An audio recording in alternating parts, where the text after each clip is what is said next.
अल्हम्दुलिल्लाह वीवर है चेक कर लो बिस्मिल्लाह रहमान रहीम।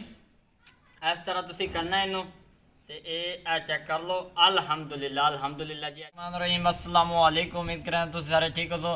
तो आज अपना भाई मोहम्मद बिलाल तो जी खिदमत हाजिर है अल्लाह के फजल और करम के नाल अज की बहुत मज़ेदार यूनीक रेसिपी बनने जा रही है।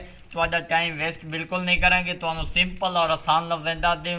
अज असी कुल्फी तैयार करके देवांगे, वो भी मैंगो दे बगैर किसी प्रोटोकॉल के बगैर किसी चंगी चीज़ पावन के बिल्कुल सिंपल और आसान तरीके मैंगो और दुध और चीनी वगैरह नाल तैयार करके दिखावांगे। और जिन्होंने हजे तक मिस्टर डॉट फूड 78 को सबसक्राइब नहीं किया, वो जल्दी ना सबसक्राइब कर दियो ताकि जो नवी तो नवी वीडियो तो तक पहुँचती रहन। और वीवर मज़े की गल ये पई इहदे असीं फ्रिज का कोई इस्तेमाल नहीं कर रहे, सिर्फ और सिर्फ जग दे ऐसे खूबसूरत जग दे असीं कुल्फियाँ जमावांगे और अपने वीवरां नूं भी खावांगे।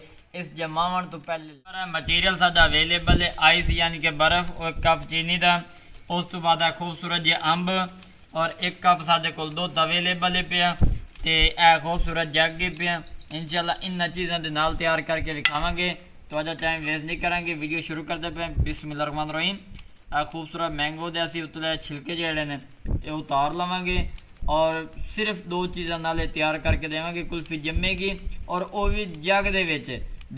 अल्हम्दुलिल्लाह वीवर चेक कर लो, मैंगो दे असीं छिलके उतार दिते ने बिस्मिल्लाह रहमान रहीम। इस तरह तुसीं स्लाइस कर लेने ने जिहड़े बिल्कुल सिंपल और आसान तरीके दे नाल तुसीं कर सको। इस तरह करने ने इन्हां दे नाल असीं कुल्फी तैयार करांगे और वो भी विलेज होम तरीके नाल, गाँव दे देहाती तरीके नाल और बगैर फ्रिज तो बगैर किसी कैमिकल लाए तो जम्मणगियां भी तो तुहानूं भी खावांगे भी। अल्हम्दुलिल्लाह वीवर हुण असीं खूबसूरत जे जग दे विच पैंदे पए हैं। अल्हम्दुलिल्लाह वीवर है वेख लो जग दे विच असीं मैंगो पैंदे पे बिस्मिल्लाह रहमान रहीम। एक मैंगो दे विच असीं 3 कुल्फियां जमा के विखाईसूं। उस तो बाद नीम गर्म दूध पैंदे पे बिस्मिल्लाह रहमान रहीम। ज़्यादा दूध इस्तेमाल नहीं करना, सिर्फ आधा कप यूज़ करना है। चेक कर लो असीं इतने की यूज़ किया। उस तो बाद असीं इहदे चीनी पावांगे बिस्मिल्लाह रहमान रहीम। हाफ टी स्पून इहदे चीनी जाएगी, ज़्यादा नहीं पावनी। ये चेक कर लो। हुण असीं ग्रैंज करांगे, गाढ़ा तैयार करना है पे। और तुहानूं पता है कि मैंगो भी मिठा होंदा, चीनी भी होंदी है पे। इस पर जिहड़े तुहानूं तरीके दस्से तुसीं उस तरह फॉलो करो तो इनू असीं ग्रैंज करके तुहानूं विखाइने हैं। अल्हम्दुलिल्लाह वीवर है चेक कर लो, मैचर इहदा तैयार हो चुका, बिल्कुल गाढ़ा तैयार किया है। चेक कर लो लचक तुहाडे सामने पे।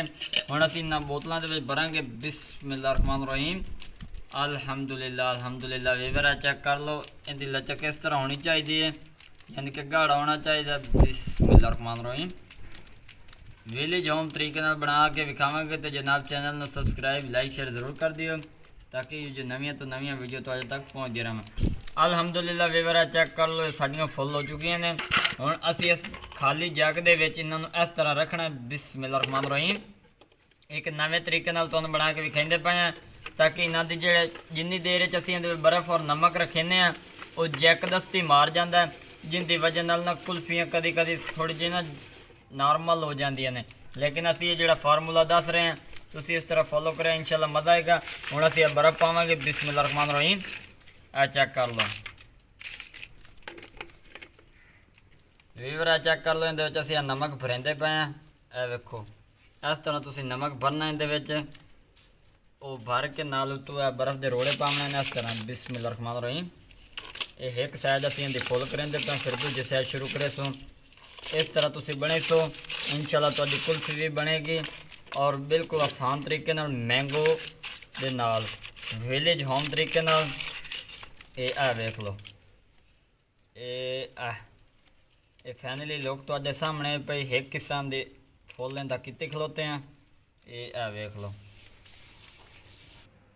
अल्हम्दुलिल्लाह वीवर चेक कर लो, कुल्फियाँ साड़ियाँ मुकम्मल तौर पर विच रखी गई ने, बर्फ़ भी रखी गई, नमक ही रखी गया। हुण असीं काने ला रहे हैं बिस्मिल्लाह रहमान रहीम। ये चेक कर लो बिल्कुल सिंपल और आसान तरीके नाल तैयार करेंगे। ये चेक कर लो काने साडे विच लग गए ने। अगर ये बिल्कुल यानी कि जैक ना मार दी, क्योंकि असीं शुरू तो ही 3-4 मिनट कण विच नमक और बर्फ़ जी विच स्टे कर रख दी है, इस वजह तो साडे जिहड़े काने ने इहदे उत्ते अब्जॉर्ब हो चुके हैं। हुण असीं आ जिहड़ा ढकना इंदा ढकना उत्तों लावना तो बड़े तरीके नाल लावना। ये चेक कर लो ਵੀਵਰ ਆ ਚੈੱਕ ਕਰ ਲਓ, ਅਸੀਂ ਇਹਦੇ ਉੱਤੇ ਛਾਪਰ ਵੀ ਦੇ ਦਿੱਤਾ। ਛਾਪਰ ਨਾਲ ਇਹ ਫਾਇਦਾ ਕਿ ਇਹਦੇ ਨਾਲ ਆਕਸੀਜਨ ਜਿਹੜੀ ਉਹ ਵੇਸਟ ਨਹੀਂ ਹੋਏਗੀ ਔਰ ਨਾ ਹੀ ਜ਼ਾਇਆ ਹੋਏਗੀ। ਇਹ ਆ ਚੈੱਕ ਕਰ ਲਓ, ਫਾਈਨਲੀ ਇਸ ਤਰ੍ਹਾਂ ਹੋ ਚੁੱਕਾ ਹੈ। ਹੁਣ ਅਸੀਂ ਇਹ ਦੇ ਸਕਦੇ ਹਾਂ। ਇਹ ਨਹੀਂ ਤਾਂ ਤੁਸੀਂ ਅਗਰ ਅਵਲ ਤੇ ਇਸਨੇ ਆਣਾ ਨਹੀਂ ਤਾਂ ਇਹਦੇ ਉੱਤੇ ਤੁਸੀਂ ਯਾਨੀ ਕਿ ਕੋਈ ਐਸਾ ਬਰਤਨ ਜਾਂ ਕੋਈ ਐਸੀ ਚੀਜ਼ ਰੱਖ ਸਕਦੇ ਹੋ ਜਿਹਦੀ ਵਜ੍ਹਾ ਨਾਲ ਆਕਸੀਜਨ ਦਾ ਜ਼ਾਇਆ ਨਾ ਹੋਵੇ। ਮਜ਼ੀਦ 5 घंटे बाद मुलाकात होगी। तो अल्हम्दुलिल्लाह वीवर है चेक कर लो, इन तो हर चीज़ असी ला दी। उतो आ देंदे पे बिस्मिल्लाहिर्रहमानिर्रहीम। आ खूबसूरत जो जग असी पतीला इन उत्ते दे दिता है पे। ਇਹਦੇ ਨਾਲ ਇਹ ਹੋਗਾ ਸਟੀਨਰ ਦੀ ਜਿਹੜੀ ਭਾਂਪ ਹੋਏਗੀ ਯਾਨੀ ਕਿ ਜੱਗ ਦੀ ਉਹ ਬਾਹਰ ਨਹੀਂ ਨਿਕਲੇਗੀ, ਮਹਿਫੂਜ਼ ਰਹੇਗੀ। ਇਹਨੂੰ 5 घंटे ਕਣ ਅਸੀਂ ਛੋੜ ਦਿੰਦੇ ਹਾਂ। ਇਸੇ ਤਰ੍ਹਾਂ ਰੂਮ ਵਗੈਰਾ ਜਾਂ ਕਿਸੇ ਜਗ੍ਹਾ ਤੇ ਰੱਖ ਦਿਓ, इंशाअल्लाह अल्लाह के फजल और करम के नाल जमेगी और तुहानू विखावांगे। चैनल को सबसक्राइब लाइक लाजमी करना तो फिर मुलाकात होएगी। अल्हम्दुलिल्लाह वीवर टाइम ख़त्म हो चुका, शाम का टाइम हो गया। बर्फ़ के जमियाँ पे कुल्फियाँ मैंगो वालियाँ तो तुहानू कट के भी खाइंदे, बड़ी बेसब्री का इंतज़ार है। बिस्मिल्लाहिर्रहमानिर्रहीम पहली शुरू करते पे। ये चेक कर लो, ये इस तरह से करेंगे। बिस्मिल्लाहिर्रहमानिर्रहीम एंड अल्हम्दुलिल्लाह वीवर चेक कर लो। अल्हम्दुलिल्लाह वीवर चेक कर लो। बिस्मिल्लाहिर्रहमानिर्रहीम इस तरह तुसी करना है इनू ते चेक कर लो। अल्हम्दुलिल्लाह जी चेक कर लो।